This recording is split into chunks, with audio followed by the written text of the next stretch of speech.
మీ business ఏదైనా మీ ఊర్లో promotion చేయాలంటే అది సుమన్ టీవీతోనే సాధ్యం. ఇప్పుడే సంప్రదించండి.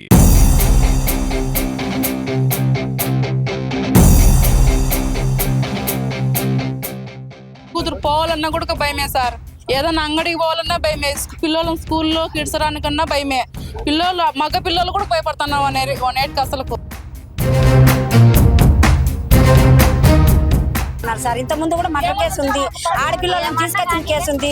అప్పుడు వాళ్ళు వచ్చి గలాట్ చేసి ఇంటి మీద పడి కొట్టినారు కూడా, అప్పుడు తప్పించుకొని పోయినారు సార్. ఎప్పుడు మెడికల్ మీదనే ఉంటాడు సార్. నేను కావాలి వాళ్ళకు, నిజంగా దేవుని చోటు కావాలి. నేను కూర్చోని ఉంటా ఆయనతో భయపడి. అట్లా చేస్తా ఉన్నాడు ఆయన. ఏం చేస్తాము అసలు ఈ ఊర్లోనే ఉండకూడదు సార్. ఇప్పుడు ఆ చిన్న పాపని అట్లా చేసినారు, ఇంకా పెద్ద అయినా కూడా అట్లా చెప్తారు కదా సార్. కడపలో భగత్ సింగ్ నగర్లో 12 గంటలకు ఇక్కడ చిన్న పాప చర్చికి వెళ్ళి ఇక్కడ తోటి స్నేహితులతో ఆడుకోవడానికి ఇక్కడ టెంపుల్ దగ్గరకు వచ్చి ఆడుకునే క్రమంలో ఒక కామాంధుడు ఆ పాపను చాక్లెట్ ఆశ చూపించి తన ఇంటి దగ్గరికి ఇలా తీసుకెళ్ళి ఇలా ఇదే దారిలో ఆ అమ్మాయిని తీసుకెళ్ళాలని చెప్పి మనతో ఆ అమ్మాయితో ఆడుకుండే పిల్లలు చెప్తున్నారు. ఇదే క్రమంతో ఇదే దారిలో తీసుకెళ్ళి పక్కనే ఈ గుడికి అతి సమీపంలో నిందితుడి ఇల్లు ఉంది. ఇక్కడ ఇదే ఇంట్లోకి తీసుకెళ్ళి ఇంట్లో పెట్టుకోవడంతో తల్లిదండ్రులు పాప ఎక్కడికి వెళ్ళింది, చర్చి నుంచి వచ్చని వాళ్ళు ఎత్తుకునే క్రమంలో చిన్నపిల్లలు ఇందాకనే ఒక అన్న తీసుకొని వెళ్ళాడని చెప్పి చెప్పడంతో ఆ తల్లిదండ్రులు వచ్చి ఇంటి దగ్గరికి చూపించడంతో ఇక్కడికి రాలేదు, నేను తీసుకురాలేదని బుకాయించడంతో వాళ్ళు గట్టిగా ప్రశ్నించడంతో అప్పుడు ఇంట్లో నుంచి పాప కేక వేయడంతో అప్పుడు తల్లిదండ్రులు ఆ పాపను తీసుకొని ఎందుకు తీసుకొచ్చావని అడగడంతో నేను తీసుకొని రాలేదని బుకాయించాడు. తర్వాత వాళ్ళు పోలీసులు సమాచారంతో పోలీసులు కూడా ఇక్కడికి వచ్చి పూర్తిగా ఇక్కడ డిఎస్పీ గారి పర్యవేక్షణలో విచారణ జరుగుతుంది. ఇక్కడ స్థానికంగా కొంతమంది మనము మాట్లాడించే ప్రయత్నం కూడా చేద్దాము. అసలు ఏం జరిగిందని వాళ్ళ తల్లిదండ్రులతో కావచ్చు, ఇక్కడ స్థానికులు ఉన్న ప్రజలతో కావచ్చు మనం మాట్లాడించి మరింత సమాచారం తెలుసుకుందాం. ఆడ కూతురు పోవాలన్నా కూడా భయమే సార్. ఏదైనా అంగడికి పోవాలన్నా భయమే. పిల్లలు స్కూల్లో కిడ్సరానికన్నా భయమే. మగ పిల్లలు కూడా భయపడుతున్నారు అనేటికి అసలుకు. ఏదానికి అస్సలకు బయట కూర్చోవాలన్నా వాడు వచ్చినా భయమే. ఏముంది వాడు కత్తి తీసుకుని ఏమన్నా పొడి చేసే రకమే వాడు అసలుకు. ఎప్పుడు కత్తులే ఉంటాయి వానికి, ఎప్పుడు తాగే ఉంటాడు వాడు. డబ్బులు ఎంచేది, డబ్బులు ఇచ్చారా అండి అని పిలుస్తారు సార్ ఆడోళ్ళని. పొద్దునామా ఏడామా పూసలు అనుకునే వచ్చేస్తే 500 లెక్కిచ్చా వచ్చావా అంటున్నాడు అంట. అంత అహంకారం నా కొడుకు. మా చిన్న పిల్లలు కూడా వదలు, అసలు చిన్న ముసలోళ్ళను మొదలు, పెద్దోళ్ళను మొదలు, ఎవరినే కానీ వదలడు. కనీసం వాళ్ళ మాకైతే అర్థమయ్యే కాదు అసలుకు. వాళ్ళ అమ్మట సంసారం చేస్తుందో వాళ్ళ కాడ అసలుకు. అదే ఎంత భయపడతాం అంటే అంత భయపడతాం. ఏదైనా పండగలు చేసుకొని ఏదైనా బయటకు వచ్చి ముగ్గేసుకోవాలనే భయమే. ఏదన్నా ఎడకన్నా పోవాలనే భయమే. ఏడకి ముందుకు రావాలనే భయం.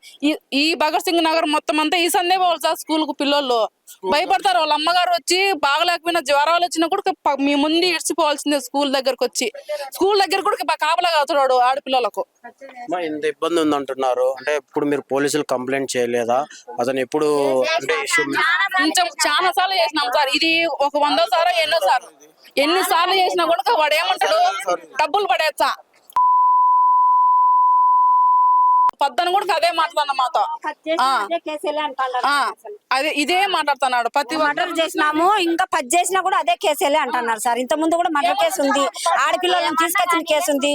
అప్పుడు వాళ్ళు వచ్చి గలాట్ చేసి ఇంటి మీద పడి కొట్టినారు కూడా, అప్పుడు తప్పించుకొని పోయినారు సార్. వాళ్ళు పోలీసు వాళ్ళు పిలిచబోతారు, మళ్ళీ తెచ్చి ఇడుచారు. మళ్ళీ ఇదే పంచాయతే సార్. ప్రతిసారి ఇదే పంచాయతే సార్. ఈ రోజు మళ్ళీ పాపనట చేసినాడు సార్. మాది ఆ ఇల్లు సార్. మా కూతురు భూజాయమ, 2 ఆడబిడ్డలే ఆ ఇంట్లో. హైదరాబాద్ పోయినారు బాగలేక. ఎప్పుడు మెడికల్ మీదనే ఉంటాడు సార్. నేను కావాలి వాళ్ళకు, నిజంగా దేవుని చోటు కావాలి. నేను కూర్చోని ఉంటా ఆయనతో భయపడి. అట్లా చేస్తా ఉన్నాడు ఆయన. ఏం చేస్తాము. అంతకుముందు కూడా ఒక పిల్లోని కొట్టి పెద్ద గలాటై ఆ కిటికీ కూడా పగలు కొట్టాడు మా మనవుడు. ఇంట్లో నుండి బయటికి రాలే. చేస్తానే ఉన్నాడు కానీ మర్చిపోలే. ఇటు చేస్తాను. ఏం చేయాలి సార్? ఎట్లా సంసారం చేయాలా, ఎట్లా బతకాలా, ఎట్లా సంసారం చేయాలా? ఒకటి బిడ్డ ఉంది, ఆడబిడ్డ ఒకటి ఉంది. మొగుడు చనిపోయినాడు. ఇట్లా చేస్తా ఉన్నాడు. ఎట్లా మీరే ఇష్టం ఏం చేస్తారో ఏమవుతుంది మాకేం తెలుస్తుంది? ఏది చూడలే మేము. ఏం చేయగలుగుతాం మేము? మనోటి వాళ్ళు ఏం చేసినా వాళ్ళు తెలిసిన వాళ్ళు ఏం చేస్తారో మీరు ఏం చెప్తారో అది అటోళ్ళు ఊర్లో ఉండకూడదు సార్. పిల్లలను పెద్దోళ్ళు పోయినారు, పిల్లోళ్ళు పోయినారు, ముసలోళ్ళు పోయినారు. ఎన్నాళ్ళంటే కాయలు ఊర్లో భయపడి తిరగాల సార్ మేము. అటోని ఊర్లో ఉన్నయద్దు. 10 మంది మాటే మా మాట. 10 మందికి ఏంది ఇప్పుడు వాళ్ళది అవుతుంది, రేపు మాది అవుతుంది. మాకు పిల్లోళ్ళు ఉండరు. ఇప్పుడు ఈ పోనీ అని ఇసిపెట్టేచ్చి ఇంక ఊర్లో ఎంతమంది అందుకు మేము భయపడతాను సార్, ఉండకూడదు. ఇక్కడ మనతో మాట్లాడడానికి ఆ పాప బాబాయ్ ఉన్నారు. ఆయన అడిగి ఏం జరిగిందనే విషయం ఆయన అడిగి తెలుసుకుందాం. బ్రదర్ చెప్పండి. నమస్తే. ఆ పాప ఎక్కడ ఉండింది, అసలు ఏం జరిగింది? పాప ఇంటి ఇక్కడ చర్చికి అని వెళ్ళింది సార్. మార్నింగ్ వాళ్ళ అమ్మ వాళ్ళు చర్చికి వెళ్ళిందిలే ఫ్రెండ్స్తో పాటే అనుకున్నారు సార్. వేరే అబ్బాయి, చిన్న అబ్బాయి వచ్చి ఇక్కడ న్యూషన్ చేస్తూ ఉంటారు సార్. ఒక రాజ్ కుమార్ అతను ఎత్తుకొని వెళ్ళాడని చెప్పి ఊర్లో వాళ్ళ అమ్మకి చెప్పింది సార్. వాళ్ళ అమ్మ చర్చికి పోయింది కదా అని చర్చి కాడికి ఎత్తుకెళ్ళింది. వెళ్ళింది. అక్కడ లేదు. అక్కడ లేనిసరికి ఇంటికి వచ్చేసింది సార్. వీళ్ళ ఇంటికాడికి చెప్పింటే ఇంట్లోకి వెళ్తేనే మీ కూతురు మా ఇంట్లో ఎందుకు ఉంటుంది లేదని చెప్పి మంచం కింద అమ్మాయిని దాపెట్టేసి ఆల్రెడీ కొట్టారు సార్. కొట్టి డైరీ కూడా ఇప్పేశాడంట అమ్మాయిది. లేడు అని చెప్పిందని సార్. రమ్య నరిసి ఆ పాప ఏడ్చుకుంటూ బయటకు వచ్చిందంట సార్. ఇంట్లో పెట్టుకొని నువ్వు ఇట్లా మాట్లాడతావు అని చెప్పి 4 ఆడోళ్ళు ఊర్లో వాళ్ళంతా వచ్చి దండిస్తే ఏం చేసుకుంటారు మీరు? నా మీద అనేక కేసులు ఉన్నాయి, నాకు రాజకీయం అండా ఉంది, మా అన్నోళ్ళు ఉన్నారు, నేను ఇట్లాంటి కేసులు ఎన్నో చూశాను, నేను మర్డర్ కేసులో వెళ్ళాను, అలానే రేప్ కేసులో వెళ్ళాను, ఎన్నో చేశాను అని బెదిరిస్తూ ఆడవాళ్ళని అతనంటే భయపడతారు సార్. ఆడవాళ్ళు మేము పోలీసు వాళ్ళకి చెప్పుకుంటామని చెప్పి అంతలో ఇమీడియట్గా పోలీసు వాళ్ళు స్పందించి ఇంటికి వచ్చేసినారు సార్. అరెస్ట్ చేసి విచారణలో ఉన్నారు సార్. మీరు చెప్పండి సార్. అటువంటి అసలు ఈ ఊర్లోనే ఉండకూడదు సార్. ఇప్పుడు ఆ చిన్న పాపని అట్లా చేసినారు. ఇంకా పెద్ద కూడా అట్లా చెప్తారు కదా సార్. పెద్ద పిల్లలు ఇంకా ఇది కాదు ఇంకొకటి కూడా చేస్తారు. అట్లా దుర్మార్గుడు ఊర్లో ఉండకూడదు సార్. ఈ ఈదులో భయపడ ఈ దాంట్లో రావాలన్నా కూడా భయపడుతున్నాం సార్ వాడి గురించి. ఏమో అంత భయపడడానికి ఏమన్నా రౌడీ సీట్లు అనా కేసులన్నీ ఉన్నాయి. ఆ ధైర్యంతో ఇక్కడ చాలా మంది. మొన్న 3 రోజుల కిందట నేను పని పోయి వస్తాను. మామూలుగా షాప్ దగ్గర ఉంది, కొట్టం ఉంది, అక్కడ కొనుక్కుందామని పోయి వస్తాను. వాడు తాగి ఫుల్ ఇట్లా వస్తుంటే నాకు చేయబడుతున్నాడు. ఏమరా నీ కన్ను ఎత్తి కనపడతలేవా, నీకు ఎవరైనా కన్ను లాగుతున్నారు చెయ్యి అంటే నువ్వు పో అని చెప్పి మళ్ళీ నన్ను లాగినాడు పట్టుకొని. ఇప్పుడు నేనంటే ఒక ట్రాన్స్జెండర్స్ లేడీస్ ఉంటారు, చిన్న పిల్లలు ఉంటారు, వయసు వచ్చే పిల్లలు ఉన్నారు. ఏమైనా జరిగితే ఏమైనా అయితే ఎవరు వాళ్ళకి బాధ్యతలు ఎవరు? మా ప్రాణానికి మాకు రక్షణ లేదా? అదే అండి మాకు కావాల్సిన రక్షణ కావాలి. ఇలాంటి వాళ్ళు మాకు ఊర్లో వద్దు. మీరు చెప్పండి. అంటే ఇలాంటి చాలా సంఘటనలు మనం రాష్ట్ర వ్యాప్తంగా దేశవ్యాప్తంగా చూస్తాం. ఇలాంటి వాళ్ళకి ఎలాంటి శిక్షలు వేస్తే మారుతారంటారు? సార్ వాళ్ళ ఊరు నుంచి వెళ్ళేయడం జరగండి, లేదంటే వాళ్ళని ఎత్తుకుపోయి వాళ్ళ జైలన్నా వేయండి. మాకు వాళ్ళతో ఒక్కటే ఇప్పుడు ఇన్ని ఊర్లు ఉండి ఇంతమంది ఉంటారు, ఎవరితో మాకు ప్రాబ్లం లేదు, వాళ్ళతో ఒక్కరితో మాకు ప్రాబ్లం ఉంది. రాత్రి 2 గంటలకు 1 గంటకు బయట తిరుగుతుంటాడు. ఒకవేళ మేము గాలి ఇంట్లో ఉడక పనుకోలేక బయట పనుకుంటాము. వచ్చి మూతి మూసేసి ఏమైనా పట్టి చేస్తే ఏం చేయాలి సార్ మేము? కాదు సార్, ఒక 10 నిమిషాల్లో వాళ్ళ అమ్మ స్పందించింది కాబట్టి అమ్మాయి ప్రాణాలు కాపాడడం జరిగింది సార్. ఒకవేళ గంట కానీ ఇంకో 2 గంటలు కానీ లేట్ అయింటే ఆ అమ్మాయి తాగిన మత్తులో అమ్మాయిని ఏమైనా చేసిండు కదా సార్. దయచేసి పోలీస్ డిపార్ట్మెంట్ కూడా ఈ ఊర్లో సీసీ కెమెరాలు బిగించి జనాలను కాపాడతారని మనస్ఫూర్తిగా కోరుకుంటున్నాను సార్. అంటే మీరు అన్నట్టు ఇక్కడ సీసీ కెమెరా ఉన్నట్టు ఆనవాళ్ళు కూడా కనబడుతున్నాయి. ఏమైంది? ఈ ఇంట్లో ఒక ఇష్యూ జరిగింది సార్. ఇంట్లో ఒక ఇష్యూ జరిగింటే వాళ్ళు ఆల్రెడీ కొట్టి వాని మీద కేసు పెట్టించి వాని జైలు కూడా పంపించారు సార్. వాడి మళ్ళీ ఏ టైంలో అయినా మమ్మల్ని అటాక్ చేస్తాడని చెప్పి సీసీ కెమెరా కూడా బిగించున్నారు సార్. అది ఈరోజు చూస్తే లేదు. వాళ్ళకు పొలిటికల్ ప్రాబ్లం అది ఉంది అని చెప్పి వాళ్ళు మమ్మల్ని ఇదే అన్న మీరు చెప్పండి. మీరు చెప్పండి. లోపల ఉంది సార్ సీసీ కెమెరా తీసి ఉన్నాడు. నేను వాళ్ళ అమ్మ ఇద్దరము బయట కూర్చోన్నాం సార్. బయట కూర్చుంటే ఎవరో ఒక పాప పచ్చ రిబ్బన్లు వేసుకునే పాపను ఇట్లా భుజాన్ని వేసుకొని సందులో పరిగెత్తనాడు అని చెప్పినారు. సరే పచ్చ రిబ్బన్ల పాప ఎవరు అని చెప్పి మేము చూద్దామని వచ్చినాం. వచ్చి వస్తే ఇంట్లో పెట్టి గెడ వేసి ఇంట్లో పెట్టి ఉన్నాడు సార్. ఇప్పుడు మనం సంఘటన స్థలానికి డిఎస్పీ గారు కూడా వచ్చారు. ఆ నిందితుడి ఇల్లును పరిశీలిస్తున్నారు డిఎస్పీ సారు. మొత్తం ఇప్పుడే పోలీసుల వారు కూడా ఇక్కడికి స్పాట్కు చేరుకొని మొత్తం ఎక్కడికి వెళ్ళారని చెప్పి విచారిస్తున్నారు. ఒకసారి మనం డిఎస్పీ సార్తో మాట్లాడించే ప్రయత్నం కూడా చేద్దాము.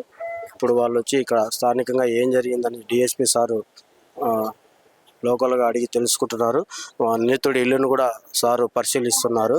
పాప ఇక్కడ ఆడుకునే క్రమంలో కొంతమంది తోటి ఆ పాపతో ఆడుకునే కొంతమంది స్నేహితులు కూడా ఇక్కడ ఉన్నారు. ఆ పిల్లలు చూసామని చెప్పి కూడా పోలీసులు విచారణలో చెప్పారు. అసలు ఆ పిల్లలు ఏం చూశారని ఆ పిల్లల్ని అడుగుదాం. నాన్న, మీరు ఇక్కడ అందరూ గుడి దగ్గర ఆడుకుంటా ఉన్నారు కదా, అసలు ఏం జరిగింది ఇక్కడ? అక్కడ మేము ఉంటా అంటే కూర్చొని ఆడుకుంటా అంటే ఆ పాప అంతలో చర్చి నుంచి వస్తా ఆయన వచ్చి ఎదగపోయినాడు సార్. అంతే, ఎట్లా ఎత్తుకుపోయినాడు? ఇట్లా వచ్చి ఇటు పోయినాడు సార్. తిన్నారా మీరు ఆడే? 10 రూపీస్ చాక్లెట్ కొనిచ్చినాడు సార్, అందుకే ఎత్తుకపోయినాడు.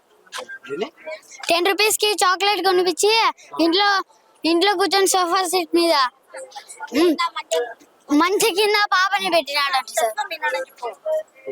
భుజం మీద పెట్టి ఎత్తపోయి సోఫా సీట్ లో కూర్చొని ఆ పాపని మధ్య కింద వేసినాడు సార్. అంటే ఆడికి మీరేనా చూపించింది ఆ పాప నాకు తీసుకెళ్ళారు? అవును సార్. మనతో ఆ పాప తండ్రి ఉన్నారు. అసలు ఏం జరిగింది అనేది ఆ తండ్రిని అడిగి తెలుసుకుందాం. అన్న, మీరు చర్చికి వెళ్ళి తిరిగి వచ్చే తలకు పాపను ఎత్తికారని చెప్తున్నారు. అసలు ఏం జరిగింది? నేను కళ్యాణ్ సార్, నేను మామూలుగా సిద్ధాటం వెళ్ళిన వచ్చేలోపు ఇది అని చెప్పేలోపు డైరెక్ట్ స్టేషన్కి వెళ్ళా.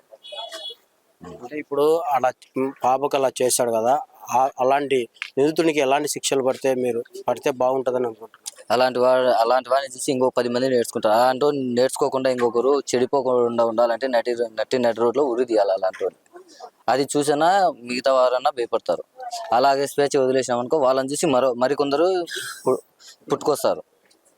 అంటే నిందితుడిని పోలీస్ స్టేషన్ కూడా తీసుకెళ్లారు పోలీసులు. ఇప్పుడు పోలీసులు మీకు ఏం చెప్తున్నారు? ఇంకా కరెక్ట్ అయిన శిక్ష చేస్తాము అతనికి అంటాం. ఇంట్లో ఆడపిల్లలు ఉన్నారు, పక్కన ఇంట్లో ఆడపిల్లలు ఉంటారు. పిల్లలు స్కూల్ పోవాలంటే భయం వస్తుంది. బండ్లలో పోయి స్పీడ్ కోసుకొని గవర్నమెంట్ స్కూల్ ఇది పక్కనే స్పీడ్ వెళ్ళకుండా భయం వస్తుంది. నేను ఎవరు కాదు, అన్న అవుతాడు. నాకు అన్న కూతురే, నా కూతురా.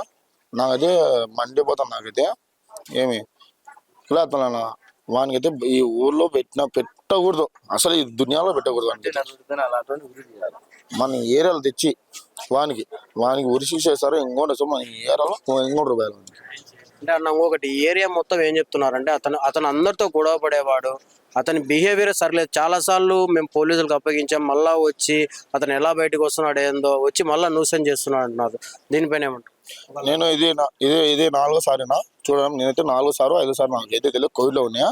ఇదే 4సారి. ఒకసారి ఎవరో పాప తెలియదు, గుత్తోళ్ళ పాప అంట. ఒకసారి ఒక పాప అట్లా చేసినాడు. ఇదంతా చేసినాడు. ఇప్పుడు పిల్లలు స్కూల్ పోవాలని చిన్న పిల్లలని పంపాలని ఇప్పుడు పంపించలేం మేము స్కూల్కి. గవర్నమెంట్ స్కూల్ మానుకోవాలంటే మానుకుంటాం మేము. కాబట్టి ప్రైవేట్లో ఏదో అప్పు చేసుకున్నాం. ఈ పాప జరిగినట్టు ఇంకో పాప జరగకూడదు మాకు. ఏదో జరిపోయింది. ఎక్కువ కంప్లైంట్స్ ఉన్నాయి. కంప్లైంట్ అంటే కాదు సార్, తను ఆల్రెడీ చాలా కేసులు ఉన్నాయి. ఈ వీధిలో ఈ ఇంటి వైపు చూడాలన్నా కూడా భయపడతారు సార్. ఎందుకంటే వాడు ఒక rowdy sheeter, already attempt murder చేసినాడు, అటెంప్ట్ మర్డర్లు ఉన్నాయి, బంగా కేసులు ఉన్నాయి, అనేక కేసులు ఉన్నాయి సార్. అలాంటి వాడు ఊర్లో ఉండకూడదు సార్. ఇదొకటే కోరుకుంటాం పోలీస్ డిపార్ట్మెంట్ కానీ, అలానే పార్టీకి కూడా ఇదే కోరుకుంటున్నాము. అలాంటి వ్యక్తి ఉండకూడదు. అలాంటి వ్యక్తికి సపోర్ట్ చేసేట వాళ్ళు ఇంటి వాళ్ళు సార్. వాళ్ళ అన్న సార్ పనిచేస్తాడు. ఇతని అండ చూసి తను ఇంకా రెచ్చిపోతున్నాడు సార్. ఇలాంటి చర్యలు పొలిటికల్ సపోర్ట్ చూసుకొని అతను ఇంత రెచ్చిపోతున్నాడు. కేసులు పెట్టినా కూడా సార్, పోలీసులు వాళ్ళు కూడా ఎన్నో సెక్షన్స్ పెట్టినా కూడా ఇమీడియట్లీగా మళ్ళీ లాయర్ని పెట్టుకొని బెయిల్ తీసుకుని వచ్చేసారు సార్. దయచేసి బెయిల్ కూడా జడ్జి గారికి ఒకటే విన్నపం సార్, ఇలాంటి వ్యక్తులకు బెయిల్ కూడా ఇవ్వకూడదని మనస్ఫూర్తిగా కోరుకుంటున్నాను సార్. చూశారు కదండి, ఇలాంటి నిందితులు ఏదో ఒక కేసులో జైలుకి వెళ్ళడము, మళ్ళా తిరిగి రావడము, యథావిధిగా ఇలాంటి తప్పులు చేయడము సర్వసాధారణమైంది. చాలాసార్లు ఇలాగే తప్పులు చేస్తూ జైలుకి వెళ్ళడము ఇది కామన్గా అయిపోయింది. తప్పితే వీళ్ళకి కరెక్ట్ అయిన శిక్ష, కోర్టు నుంచి కరెక్ట్ అయిన శిక్ష పడితే ఇలాంటి వాళ్ళకి బుద్ధి వస్తుంది. అంటే ఇంకొక సంఘటన ఇంకొకరు చేయకూడదంటే ఇలాంటి నిందులు కఠిన శిక్షలు పడిన రోజే ఇంకొకరికి భయం ఉంటుందని చెప్పి స్థానికులు చెప్తున్నారు. ఈరోజు మధ్యాహ్నం 3 గంటలకు భగత్ సింగ్ నగర్ నుంచి ఒక ఫిర్యాదు వచ్చింది. ఆ ఫిర్యాదుదారుతో పాటు ఫిర్యాదుదారు భర్త కూడా వచ్చినాడు. వాళ్ళిద్దరూ రాతపూర్వక ఫిర్యాదు చేసినారు. భగత్ సింగ్ కాలనీలో ఒక రాజ్ కుమార్ అనే అతను అమ్మాయిని తీసుకొని ఇంట్లోకి పోయి ఆ అమ్మాయి పైన అత్యాచారం చేయడానికి ప్రయత్నం చేసినాడు. ఆ విషయమై ఇక్కడ పోలీస్ స్టేషన్లో కంప్లైంట్ రిజిస్టర్ అయింది, ఎఫ్ఐఆర్ రిజిస్టర్ అయింది. దానిపైన ఇన్వెస్టిగేషన్ చేస్తున్నాము. వీడియో నుంచి సాగర్తో నాగమోహన్ రెడ్డి, సుమన్ టీవీ, భగత్ సింగ్ నగర్ నుంచి.